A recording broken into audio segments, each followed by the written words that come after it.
Hello Alan，各位同學，大家好，我哋係第14組，我哋今次呢個 project 咧係做咧關於呢一個嘅交通啦，同埋呢一個嘅城鎮化啦，點樣影響到呢個空氣質素嘅。The air we breathe: How traffic dynamics and urbanization shape Hong Kong's air quality。咁講下我哋個 research background 先啦。咁其實咧，我哋主要咧空氣質素嘅話，我哋就睇翻 AQHI。咁我哋就呢一個嘅 AQHI 咧，可能大家都有聽過啦。咁所以就 summarize 晒所有嘅 pollutants level 嘅，包括就係二氧化碳啦、臭氧啦，同埋啲懸浮粒子 PM2.5嘅。咁至於交通方面咧，咁我哋就係會當然就係睇翻香港各區嘅交通數據啦。咁交通嘅流量啦、擠塞程度啦，同埋佢哋嘅流動咧，都係我哋會睇嘅範圍。咁我哋希望透過呢一個 project 去睇究竟呢一個嘅交通嘅模式啦，同埋呢一個嘅空氣質素嘅關係啦，去睇下究竟有啲咩嘅改善嘅措施咧，可以令到呢一個嘅空氣污染有改善嘅。咁我哋 research 嘅 objective，咁我哋主要係想睇第一樣嘢就係嗰個嘅時間嘅關係啦，就係睇下究竟呢一個嘅交通嘅擠塞會唔會係有一個嘅 time lag，會喺1至3個鐘頭之後會標一啲 pollutants 去影響到呢一個空氣質素啦。咁第二我哋睇嘅就係空間嘅關係啦，我哋就係睇究竟喺唔同嘅區嘅層面裏面，究竟嗰個空氣質素會係點樣樣，同埋交通嗰個嘅擠塞會令到呢一個嘅污染有顯著嘅增加。跟住落嚟，我交俾下位嘅組員 Calvin。好，我就負責講 data processing pipeline 咧。咁我哋可以見到第一幅圖入邊，我哋用咗政府嘅 Data Government HK 嘅數據啦。喺 Air Quality AQHI 嗰個數據入邊，我哋攞到嘅 raw data 係 in JSON format 嘅。咁第二幅圖就係 traffic volume。可唔可以點一下？唔該唔該。第二幅圖咧就係個 traffic volume data，咁佢就係 XML format 啦。咁之後我哋要講到佢用咗 XML parser 去進行個 data parsing 嘅，係。咁第三幅圖咧就係我哋嘅detector location，係 detector location，係。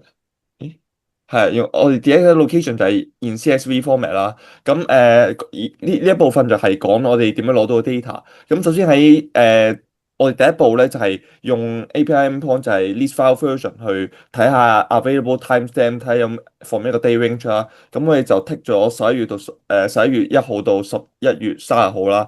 咁第二步我哋就用 fetch data，咁我哋點 fetch 咧？我哋就用 thread pool，即係我哋用咗multi-thread 去 parallelize 去攞到嗰啲每個 timestamp 嘅 data，根據每個 timestamp 嘅 data，我哋就用 get file 呢個 endpoint 去攞嗰啲數據，跟住再 format 佢咯，係。咁之後咧，我哋就睇下先點咯。咁之後我哋個 data demographic 方面，我哋就攞完嗰啲 data 就入咗 pandas data frame 啦，跟住我哋可以見到我哋 raw data 中有400萬條嘅，跟住點解我哋最尾啲咧 merge 得4000幾條咧？因為中間我哋做咗一啲 aggregation，就係我哋剔咗，因為攞到嘅 timestamp 係4分鐘、3分鐘咁樣嘅數據太散啦，所以我哋整咗一個average in 每一個 hour 咯，係。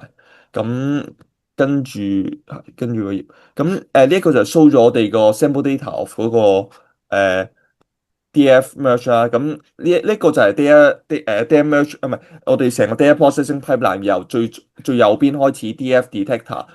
我哋嘅 DF detector raw 嘅數據就透過 detector ID 同個橙色嘅 DF volume 去進行join 啦。咁我哋又攞到 DF traffic data 呢個數據啦。咁 DF traffic data 同 DHAQHI 咧，我哋中途咧就進行咗一啲filtering。我哋攞咗一啲比較關鍵嘅 column，之後我哋攞到呢兩個data frame of AQHIR，仲有 DFAGG 去進行一個 left join，我哋就攞最終嘅 DF merge 係。咁我哋交俾下一位同學去講個 result 啦，唔該。好，咁大家好啦，我哋而家就係講緊呢個，我哋透過 data visualization 去揾到啲唔同嘅 insight 啦。好啦，我哋首先講下個 distribution analysis 先啦。喺左上角上面咧，我哋就見到咧，其實個 traffic volume per hour 咧，其實平均嚟講咧，每個鐘咧都係少過大概25,000部車嘅咁樣，係啦。咁之後跟住我哋亦都可以睇下個 AQHI 嘅 distribution 啦。其實平均嚟講咧，都係喺3、4中間嘅附近度啦。其實可以反映到咧。我哋其實香港空氣質素咧，其實平均佢個污染水平係都係中低水平嘅啫，其實唔係話特別差嘅。咁之後跟住咧，我哋除咗呢個之後，我哋就想睇下個 district 咧係會唔會有個 FA traffic volume 同 district 係會唔會有影響啦。咁我哋係留意到啦，其實元朗咧係相對比較多嘅，佢係比較繁忙啦，嗰啲車係流量比較多。但係咧，其實喺依間佢個 APHI 上面咧，其實佢又唔係特別多嘅喎。咁我哋就覺得係因為可能佢個 district 佢比較大啦，可能佢啲容易可能擴散出去啦，可以令到佢冇咁污染咁嚴重嘅。咁之後咧，我哋就想睇一個 time series 嘅 observation 啦。我哋喺右上個幅圖上面咧，其實我哋可以留意到咧，weekday 又好，weekend 又好，其實咧，佢正正去繁忙時間完之後咧，嗰個 AQHI 就會有顯著嘅上升嘅。咁我哋反映到咧，呢個應該係有個 time lag issue，即係可能忙完之後一段時間咧，先會慢慢上升嘅。咁我哋之前就提到啦，district 同埋個空氣污染指數究竟會唔會有直接嘅關係咧？咁樣其實咧，我哋喺度喺下邊嗰張圖提到咧，其實原來唔同地區都好啦。通常咧，traffic 喺 period 之後咧，其實咧佢嗰個嘅 APHI 都會上升嘅。所以其實我哋可以見到係忙完之後咧，其實個 AQHI 咧係都會有上升。所以其實係唔同地區都有呢個情況嘅。好啦，咁我哋就交俾下一位同學去講一講 correlation 啦。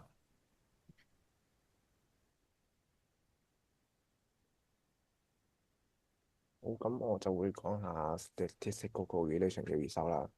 咁大家可以睇下上邊呢兩張 slide 嘅圖表啦。咁我哋主要係想分析翻睇翻 traffic 同埋 AQHI 之間嘅關係啦。咁左手邊呢一個 chart 咧就係顯示到 traffic volume 同埋 AQHI 嘅 correlation 啦。右手邊嘅咧就係道路擠塞程度同埋 AQHI 嘅 correlation 啦。咁喺大約講個結果之前咧，我哋係用咗 Python 入邊嘅 SciPy library 去做呢兩個 correlation 啦。咁具體啲嚟講，我哋係用咗入邊嘅 Pearson-R function 啦。佢係一個會計出一個-1去到正一嘅數值啦。咁正一咧就係代表佢哋嘅 correlation 係完全係正比啦。咁零就係代表佢哋一啲關係都冇啦。咁喺 data input 方面咧，我哋用翻我哋之前用嘅 df-merge 嘅一啲 data frame 去做翻個 input 啦。咁例如左邊嗰個我哋就用咗 traffic volume 同埋 FH、AQHI 嘅 data 去做啦。咁我哋睇翻個 result 啦，我哋可以發現其實所有地區都係一個 positive correlation。咁呢一樣嘢都可以證明我哋嘅一個假設就係其實 traffic volume 同 AQHI 係一個正向嘅影響喺度啦。雖然個 result 都只係大約0.3到0.4左右啦。咁大家亦都可以留意下我哋左邊個 chart 嘅最頂，例如一啲大埔啊、灣仔啊、沙田地區啦，佢哋嘅 correlation 係比較高啦。而我哋嘅分析就係因為呢啲現象咧係同個地區嘅密度有關係啦。例如大埔啊，呢啲係屬於一啲 industrialize 啊一啲高密度嘅地區啊，咁啲廢氣就比較容易會積聚啦，令到嗰啲 traffic flow 啊一啲 sensor 嘅讀數之間咧可以有一個明顯嘅 connection 啦。咁最後都總結一下呢一 part 咧，就係我哋用咗一個 SciPy 嘅去分析翻我哋嘅數據啦，亦都可以證實到 traffic volume 同埋 AQHI 之間咧係有一個 positive correlation 嘅關係啦。但係可能啦，交通方面咧都唔係污染嘅唯一成因啦。咁呢一度咧就交俾下一位同學繼續去講啦。咁最後就由我講下我哋呢次 research 嘅 limitations 啦。咁首先咧就係我哋發現咧呢次 research 係有高度差嘅。咁一般嚟講咧，汽車喺地面上排放污染物啦。咁我哋大多數嗰啲 air quality sensor 咧都係裝喺屋頂或者係政府大樓啦。咁個高度咧大概係15至30米。咁當嗰啲煙咧升到上去嗰陣咧，會發現幾件事啦。咁第一個就可能係啲煙散開咗啦，被稀釋咗。第二個就係風會吹走咗一部分，所以到嗰啲煙道 sensor 嗰陣咧，其實個信號已經差咗好多，所以我哋會 underestimate 咗真實嘅數據啦。咁第二點就係我哋其實忽略咗天氣嘅因素啦，因為我哋個 model 入邊咧係冇包嗰啲風速、風向、降雨同埋太陽輻射嗰啲啦。但係呢啲對於空氣質素咧，其實都影響好大嘅。例如強風咧，佢會吹散嗰啲污染物啦，咁落雨會沖洗咗嗰啲 PM2.5啦。咁所以我哋呢次嘅 data 都會因為呢個天氣因素咧而未必真實反映到嘅。咁第三點咧就係講緊嗰啲汽車嘅種類啦。咁因為我哋呢次統計嘅數據咧都係主要 focus 喺 total volume 啦，咁冇具體講係邊種車嘅類型啦。咁其實咧嗰啲大型車同埋小型車咧，佢哋對於排放量可能個比例係唔同嘅。咁我一架大型車嘅污染程度已經係小型車嘅10倍。咁所以呢次我哋未必我哋關於個 total volume 咧都未必可以真實俾到一啲 suggestion 對於呢次我哋嘅 research。咁以上就係我哋 research 嘅 report。Thank you。